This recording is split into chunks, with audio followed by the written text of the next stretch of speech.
లక్ష్మీం క్షీరసముద్రరాజతనయాం శ్రీరంగధామేశ్వరీం దాసీభూతసమస్తదేవవనితాం లోకైకదీపాంకురాం శ్రీమన్మందకటాక్షలబ్ధవివద్బ్రహ్మేంద్రగంగాధరాం త్వాం త్రైలోక్యకుటుంబినీం సరసిజాం వందే ముకుందప్రియాం శుద్ధలక్ష్మీర్మోక్షలక్ష్మీర్జయలక్ష్మీ సరస్వతి శ్రీర్లక్ష్మీ వరలక్ష్మీశ్చ మమ ప్రసన్నా వరాం కుశౌపాసమభీతిముద్రాం కరైర్వహంతీం కమలాసనస్థాం బాలార్కకోటి ప్రతిభాం త్రినేత్రాం భజేహమంబాం జగదీశ్వరీం త్వాం సర్వమంగళమాంగళ్యే శివే సర్వార్ధసాతకే శరణ్యే త్రయంబకే గౌరీ నారాయణి నమోస్తుతే. ఓం శ్రీ దుర్గామల్లీశ్వరాభ్యాం నమః. విజయవాడ కనకదుర్గాదేవ్యై నమః. మనకి ఇప్పుడు శుక్రమహాదశ, ప్రతి మనిషి కూడా శుక్రమహాదశ కోసం ఎదురు చూస్తూ ఉంటాడు.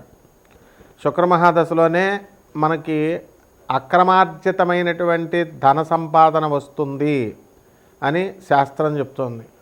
అయితే మనకు శుక్రుడు ఉన్నటువంటి పరిస్థితులను బట్టి ఈ యొక్క శుక్రమహాదశ అనేటటువంటిది అక్రమార్జితమా న్యాయార్జితమైనటువంటి ధనాన్ని ఇస్తుందా అన్నది చెప్పబడుతుందన్నమాట. అలాగే ఇప్పుడు ప్రస్తుతము డిసెంబర్ 5, 2025 సంవత్సరం నుంచి ఫిబ్రవరి 1వ తేదీ 2026 సంవత్సరం వరకు కూడా శుక్ర మోఢమే జరుగుతోంది. అంటే మనకి ధనాన్ని ఇచ్చేది, భార్యనిచ్చేది, స్థలాలనిచ్చేది, ఇల్లులనిచ్చేది, సుఖ సంతోషాలనిచ్చేటటువంటి ఆ శుక్రుడే బలహీనుడైపోయాడు, అస్తంగత్వగతుడయ్యాడు. అంటే రవితో యూనియన్, రవితో కలిశాడు. కలవడం వల్ల ఏమవుతుందంటే ఈ రవి పెద్ద గ్రహం, చాలా బ్రైటర్ గ్రహం, చాలా లైట్ ఎక్కువ కదండి మనకి. ఈ శుక్రుడేమో కొంచెం కాంతి తక్కువ ఉన్నటువంటి గ్రహం. ఇప్పుడు బయట పట్టపగలు 12 గంటలకి మనం 200 వాట్ల బల్బు పెట్టామనుకోండి, ఎంత వెలిగిస్తున్న 200 వాట్లు ఆ పగలు అసలు ఏం కనబడదు. మనకు సూర్యుడి కాంతి ముందు అది కళావిహీనం అవుతుంది. అదేవిధంగా మనం అదే లైట్ని చీకటి గదిలో పెడితే 200 వాట్లు అంటే బ్రహ్మాండంగా గదంతా కనబడుతుంది. అంటే ఏమైందనమాట, సూర్యకాంతి ఆ యొక్క 200 వాట్ల లైట్ని లాగేసింది. అదేవిధంగా మనకి ఈ శుక్రమూఢమిలో ఈ రవి ఏం చేస్తాడంటే మొత్తం శుక్రుడి యొక్క ఎనర్జీని, శుక్రుడి యొక్క శక్తిని, శుక్రుడి యొక్క కాంతిని అంతా లాగేసి శుక్రుడిని బలహీనుని చేసేస్తాడు. దాంతో శుక్రుడు ఏమి చేయలేని నిస్సహాయ పరిస్థితిలోకి వచ్చేస్తాడు. ఆయనే నిస్సహాయ పరిస్థితిలోకి వచ్చినప్పుడు మనకేమిస్తాడండి ఆయన? మన ఫ్రెండ్ అప్పు అడుగుతాం మన ఫ్రెండ్ దగ్గరే డబ్బులు లేవనుకోండి, ఇంక మనకేమిస్తాడు ఆయన? ఆ విధంగా ఆ శుక్రుడు బలహీనమైపోతాడు. కాబట్టే మూఢాల సమయంలో మనము వివాహాలు చేయకూడదు అంటారు. ఎందువలనంటే ఆ అమ్మాయికి ఆ అబ్బాయికి చూడగానే పరస్పరం ఆకర్షణ కలగాలి, మ్యూచువల్ అట్రాక్షన్ ఉండాలి, ఒకళ్ళ మీద ఒకళ్ళకి పరస్పర గౌరవభావం ఉండాలి. వీడు మొగుడు, నాకు నేను రెస్పెక్ట్ ఇవ్వాలి, గౌరవాన్ని ఇవ్వాలని ఉండాలి. అంతేగాని ఏంట్రా అంటే ఏంటి నువ్వు చెప్పేది నాకు అంటే ఆకర్షణ లేనట్టు అనమాట. అలాగే mutual respect, mutual confidence. Phone ఏదన్నా వచ్చి మాట్లాడుకుంటున్నాడు అనుకోండి, పాపం ఎవరు దేంతో మాట్లాడుతున్నావు అని ఆ అమ్మాయి రోజు అడుగుతుంటే, ఎక్కడికైనా ఆఫీస్ నుంచి లేటుగా వచ్చినా, బయటికి వెళ్ళినా ఇవన్నీ కూడా ఎక్కడికి వచ్చావు, దేంతో ఉన్నావు, నువ్వు దేంతో కులుకుతున్నావు, ఇలాంటి ప్రశ్నలు వేస్తే వాడికి జీవితాంతము కూడా నరకమే. కాబట్టి ఇవన్నీ కూడా ఎప్పుడు జరుగుతాయంటే శుక్రబలం లేనప్పుడు భార్యే ఇలా అడుగుతూ ఉంటుంది. ఇంకా వాడికి ఎలా కనబడుతుందంటే భార్యే శత్రువు కింద కనబడుతుంది. పోనీ ఏదో కొన్ని రోజులు అడిగితే ఏదో పోన్లే, బయట వాళ్ళు అయితే కొన్ని రోజులు అడుగుతారు ఏదో అనుకోవచ్చు. ప్రతిరోజు, ప్రతి సంవత్సరము, ప్రతి నెల ఇంకా అలా జీవితాంతం ఎత్తుపొడుపు మాటలతో వీడు భరించలేక విడాకులకు వెళ్ళిపోతారనమాట, భార్య అయినా భర్త అయినా. ఇదే శుక్రుడు వీక్గా ఉంటే. కాబట్టే మనం ఏం చేయాలంటే కక్కుర్తి పడకుండా మనము ఈ యొక్క పెళ్ళిళ్ళు చేసేటప్పుడు ఈ శుక్రమూఢంలో మనం పెళ్ళిళ్ళు చేయొచ్చా చేయకూడదా, పెళ్లి చూపులకు వెళ్ళొచ్చా వెళ్ళకూడదా, అసలు జాతకం ఎలా ఉంది, అసలు ఆ పెళ్లి కొడుకు శుక్రగ్రహం ఎలా ఉంది, ఆ యొక్క పెళ్లి కూతురు శుక్రగ్రహం ఎలా ఉంది, ఇవన్నీ కూడా మనం చూసుకోవాలి. ఒక జ్యోతిష పండితుడిని అడగాలి. అది కూడా జ్యోతిష పండితులు మంచి విద్యావంతులై ఉండాలి, గురు పరంపరలో రావాలి. అప్పుడే మనకి కరెక్ట్గా మనకు చెప్పగలుగుతారు. ఇప్పుడు అందువలన ఇప్పుడు యూట్యూబ్లో వచ్చే వాళ్ళంతా కూడా ఎవ్వరు కూడా అంత శాస్త్ర పండితులు లేరు. కాబట్టి ఎట్టి పరిస్థితుల్లో కూడా కమర్షియల్ ప్రతి ఒక్కళ్ళకి తెలిసిందే, మీ అందరికీ కూడా. అందువలన మనకి జ్యోతిషం అడగాలంటేనే భయపడేటటువంటి విధానంలో మన భక్తులందరూ కూడా ప్రేక్షకులందరూ ఉండడం, ప్రజలు ఉండడం జరుగుతోంది. కాబట్టి మనం మరి ఏం చేస్తారు, మీరు కూడా డబ్బులు ఇవ్వరు కదమ్మా, ఊరికనే జ్యోతిషం ఒకటి, తర్వాత ఈ యొక్క సంగీతం ఒకటి, ఇవన్నీ కళలన్నీ ఫ్రీగా చెప్పాలని అనుకుంటారు. అసలు గురువుగారి దగ్గర ఫ్రీగా చెప్పించుకోకూడదు, పంతులు గారి దగ్గర ఫ్రీగా చెప్పించుకోకూడదు అనే విషయం మర్చిపోయారు. కాబట్టి వీటి వల్ల శాస్త్రానికి చెడ్డ పేరు. అందువలన ఇది కూడా శుక్రదోషమే. అంటే గురువు పట్ల నమ్మకం విపరీతంగా ఉండాలి. అందువల్లనే మోడర్న్ సైన్స్ని, నాసా లైవ్ రిపోర్ట్స్ని బట్టి మనం చూసి జాతకాలు చెప్తాము. అలాగే ప్రాచీన జ్యోతిష శాస్త్ర మా గురుదేవుల యొక్క పరంపర నుంచి మధురకృష్ణమూర్తి శాస్త్రి గారు, మా గురువు గారులందరూ కూడా, మరి సూర్యశ్రీ సిద్ధాంతి గారు పాలకొల్లు, అలాగే మనకి సుసర్ల దుర్గాప్రసాద్ గారు రాజమండ్రి, ఇలా మంచి గురువులు ఉండేవారు.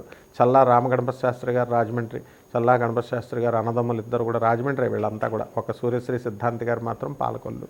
ఇలా రేలంగి గారు, నేమాని గారు, వీళ్ళంతా మహానుభావులు ఉండేవారు. పెద్ద తరం అదంతా వెళ్ళిపోయింది.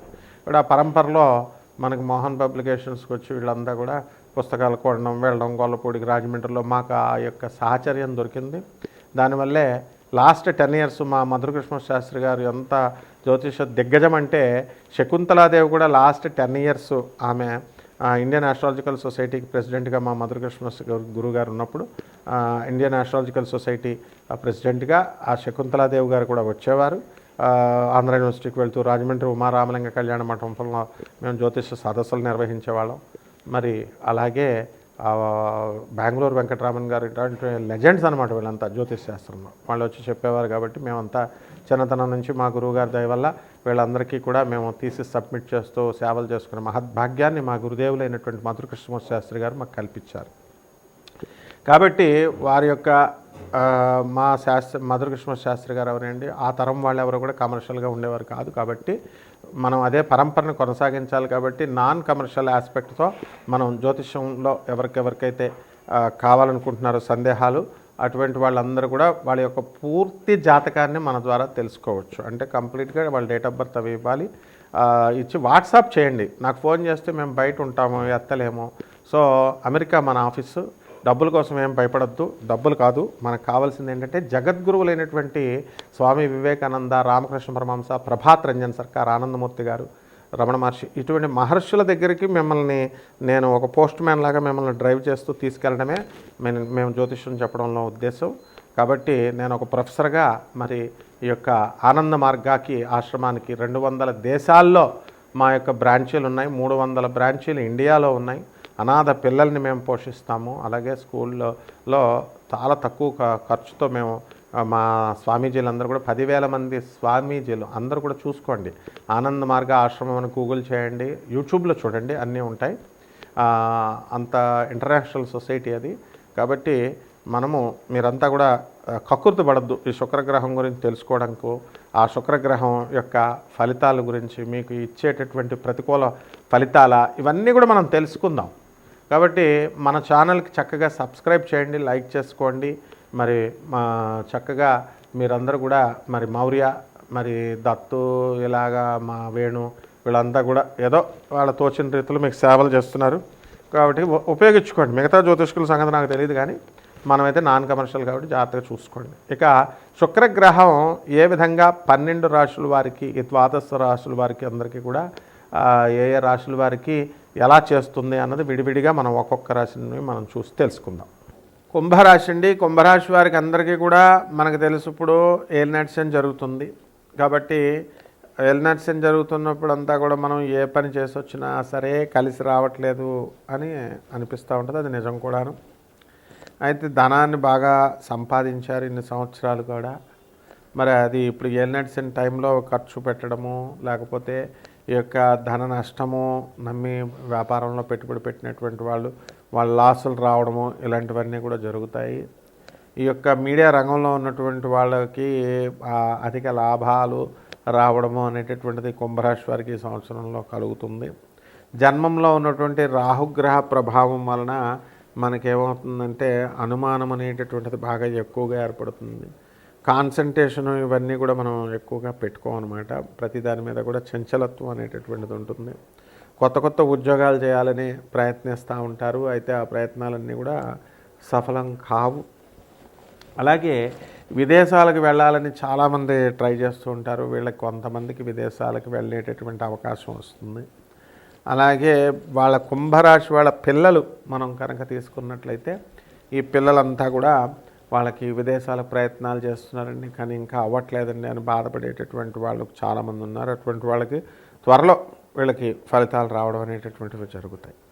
ఇక ఈ ఏలినాటి శనిలో హార్ట్ సర్జరీస్ కూడా అవడానికి అవకాశాలు ఉంటాయి కొంతమందికి. ఎవరికైతే ఈ యొక్క ఏలినాటి శనిలో ఎంతసేపు హెల్త్ ప్రాబ్లమ్స్ అనేటటువంటివి ఉంటాయి. అయితే ప్రాణగండాన్ని మనం దాటడానికి అధికంగా అవకాశాలు ఉన్నాయి. కాబట్టి ఎవరికైతే ఈ యొక్క రాశివారు ఉన్నారో మరి ఆహార విషయాల్లో కానీ తర్వాత ఈ యొక్క మందు తాగడాలు ఇలాంటి విషయాల్లో కాస్త జాగ్రత్తగా ఉండడం అనేటటువంటి సిగరెట్లు ఇలాంటి విషయంలో జాగ్రత్తగా ఉంటే సరిపోతుంది.